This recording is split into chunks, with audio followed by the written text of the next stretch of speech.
यस्वानुभाव अखिलम श्रुतसारमेकः अध्यात्मदीपमतितिर्त्रिशतां तमोऽर्धम् संसारिणा करुणया पुराणगुह्यम् त्वं व्यासजनभवयामि गुरून्।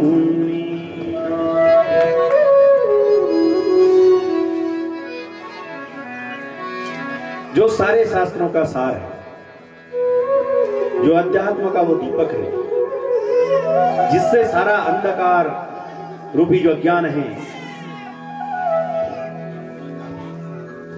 वो खत्म होता है।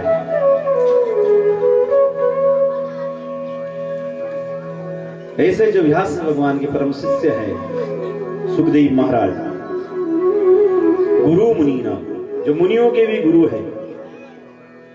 आओ मैं तुम्हें उसकी कथा और जन्म की वृत्तांत को सुनाता हूं। नारायणं नमस्कृत्य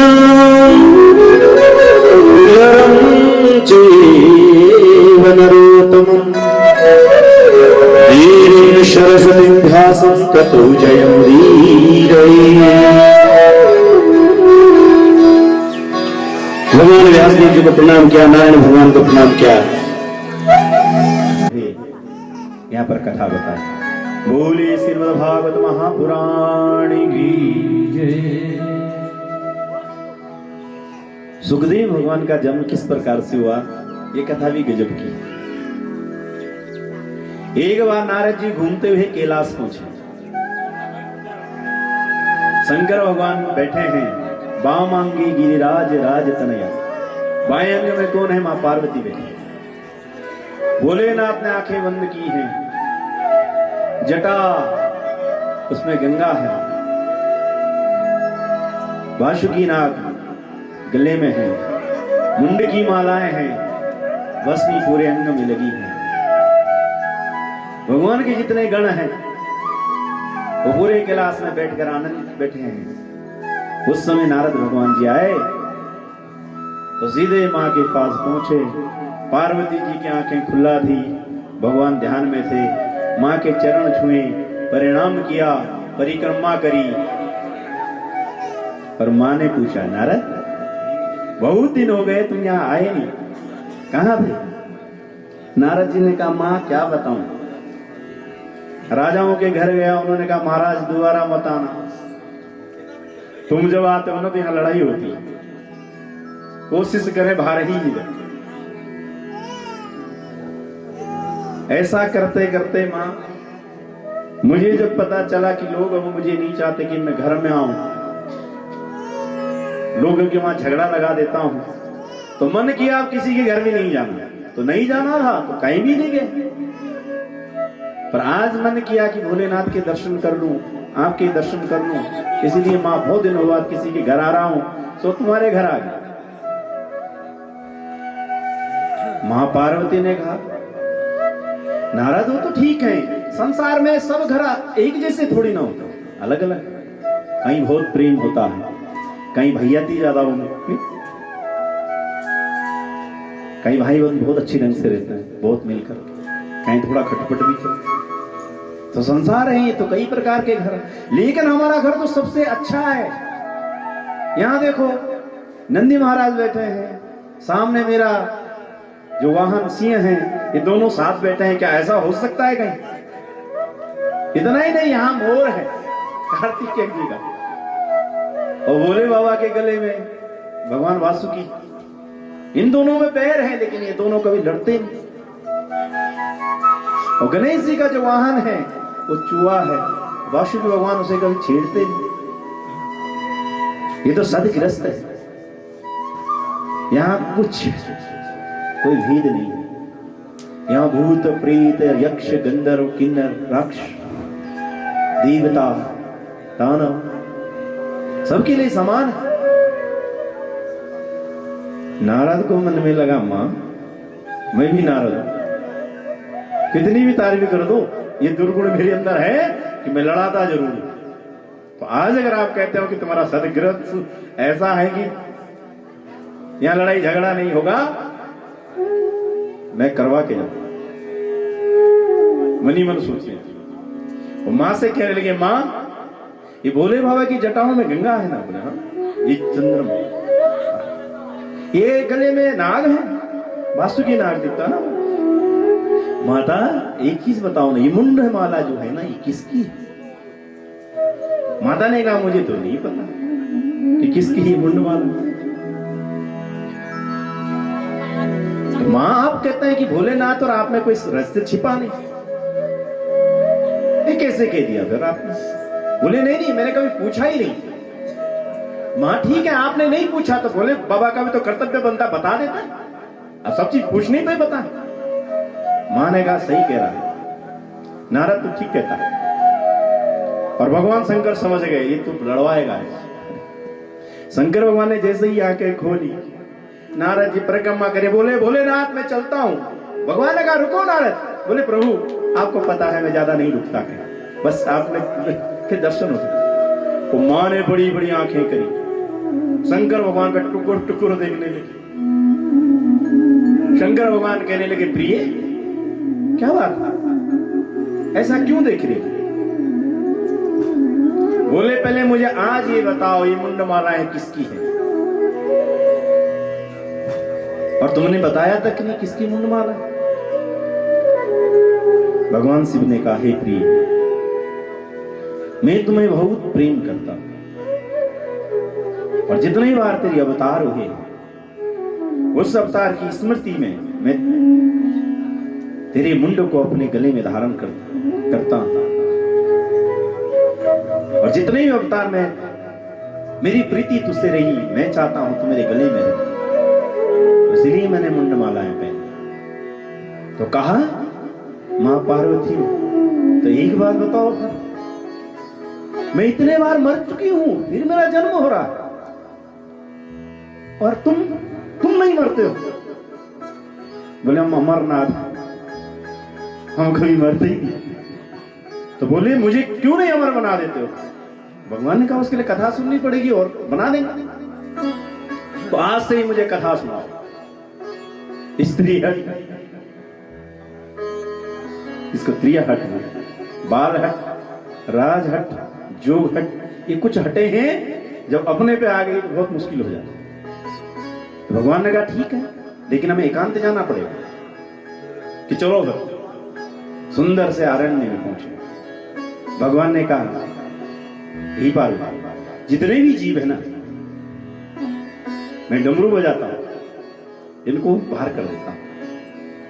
और भगवान ने डमरू बजाया। आई उन्रिल के होंगे वो छय वरट लण यम गणनम जवय गणदस कपय कप जटतो कपय सर सर, ये 14 सूत्र भगवान के। और जब वो डमरू बजाया तो सारे जीव जहां तक डमरू की आवाज गई सब बाहर चले गए। हम मां से कहने लगे भगवान, हे प्रिय ध्यान लगाओ कोई रह तो नहीं गया। मां पार्वती ने बस दिव्य दृष्टि लगाई और सारा उसमें देखा कोई भी जीव उसके अंदर नहीं, लेकिन एक घोंसला दिखा, उसमें एक अंडा था। मां ने उसे देखा, मां ने कहा कोई बात नहीं, अंडा ही तो है, अंडा कुतबी जरा कोई बात नहीं। मां ने कहा कोई जीव इसके अंदर नहीं। तो कहा मैं अब अमर कथा तुम्हें सुनाता। अब कहने लगे और अमर कथा जैसे प्रारंभ करी तो पहले हम लोग जब घर में रहते थे और कथा चलते तब बोलते हाँ जी हूं क्या बढ़ते थे। पार्वती माँ बैठी है, शंकर भगवान बैठ गए, ध्यान लगा, अमर कथा प्रारंभ करी। और जैसे जैसे हाँ जी हाँ जी हाँ जी हाँ जी 11वें स्कंद पर भी पहुंचे और जो अंडा था इससे तो सुखदेव भगवान जी बाहर आ गए और सुन रहे थे उस कथा। सुनते सुनते 11वें स्कंद में मां भगवती को नींद आ।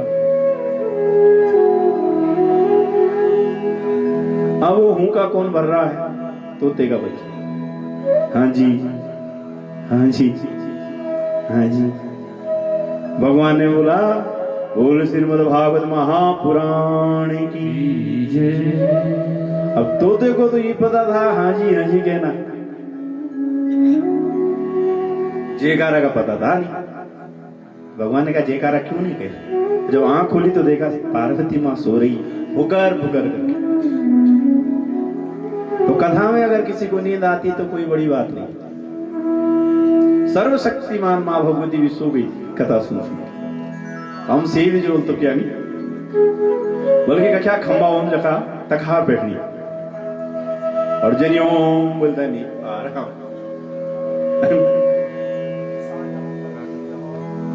या देवी सर्वभूतेषु निन्द्रारूपेण संस्थितः नमस्तस्ते नमस्तस्ते नमस्तस्ते नमो नमः। नींद भी बहुत जरूरी, इसीलिए कहते हैं कि भगवान ने जो तमोगुण इसीलिए दिया। अगर तमोगुण आदमी के अंदर ना हो तो सो नहीं सकता। तमोगुण की वजह से हमें नींद आती है। प्रजानाम चैनो गुण कहीं चाय चढ़ाई देना चाहिए, चाय भरी भेज ऐसा नहीं, कम मात्रा। तो भगवान ने जैसे आंखें खोली, जयकारा नहीं सुना, पार्वती मां भी जगती। प्रिय तुमने कथा नहीं सुनी? बोले प्रभु फलाने प्रसंग तक तो मुझे याद है, लेकिन कब नींद आ गई मुझे पता। भगवान शिव ने कहा फिर किसने ये कथा सुनी? और देखा तो तोते का बच्चा बैठा हुआ वृक्ष पर। भगवान ने बिना उठा दिया और तोता के जो बच्चा था वो उड़ गए। भगवान ले त्रिशूल लेके पीछे, आज मैं मार दूंगा तुझे। अब किसी का पीछा महाकाल करे तो बचने की कहीं है बस का की। काल अगर आ जाए किसी को तो महाकाल रक्षा करेंगे, और महाकाल ही त्रिशूल लेके पीछे पड़ गए और भागते भागते भागते भगवान पीछे दौड़ रहे।